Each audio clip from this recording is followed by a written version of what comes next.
Hey guys, for this week's discussion post, I decided to talk about rip currents.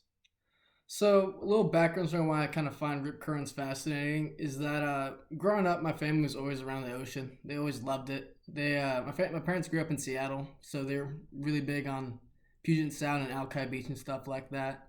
But my family ended up buying a cabin, a really small cabin up in Ocean Shores, when I was 11 or 12.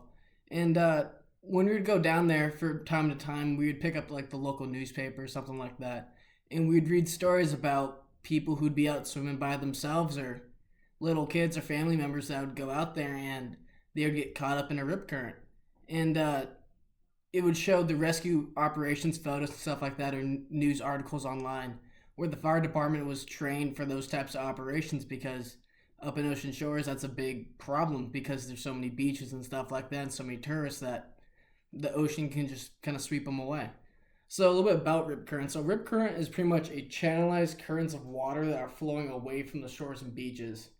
So rip currents they can form naturally, but really they can form more likely at kind of man-made or natural structures like jetties or piers or sandbars and stuff like that.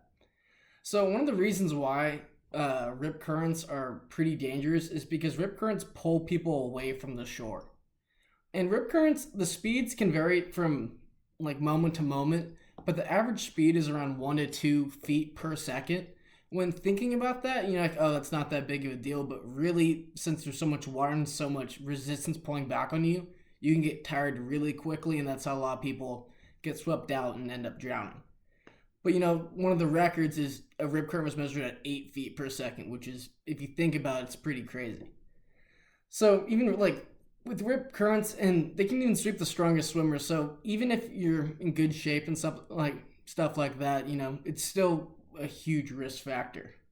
And one way to kind of spot rip currents is you want to look for a narrow gap of darker, seemingly calmer water between areas of breaking waves.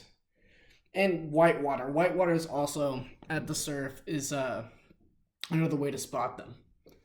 And if you look for a channel of choppy, clumpy type of water or a difference in water color, a line of foam or a lot of seaweed or debris or moving outwards, that's another way to spot a rip current.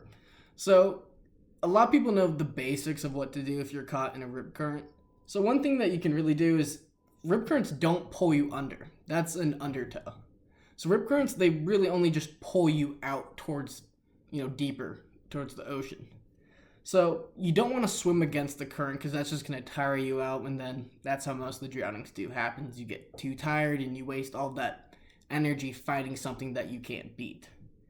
So you could be able to escape a rip current by swimming at kind of a diagonal angle. So not going directly back towards the shore, but if you shot out looking towards like a jetty or something like that where you could go onto a rock or something like that to grab, that's another way you can escape it. You just don't want to fight it going straight back.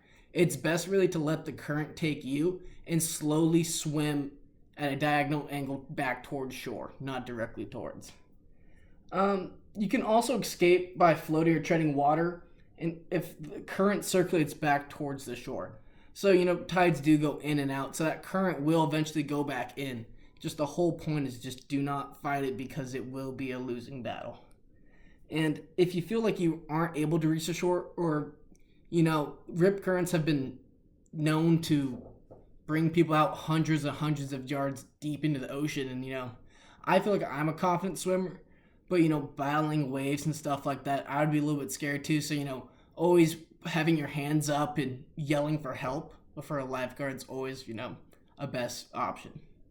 So a couple other facts about rip currents is that 80% of surf/beach rescues are from rip currents. So it is a big problem. So for a lot of our fire departments out towards the coast, they deal with this quite often. This is something they train for weekly.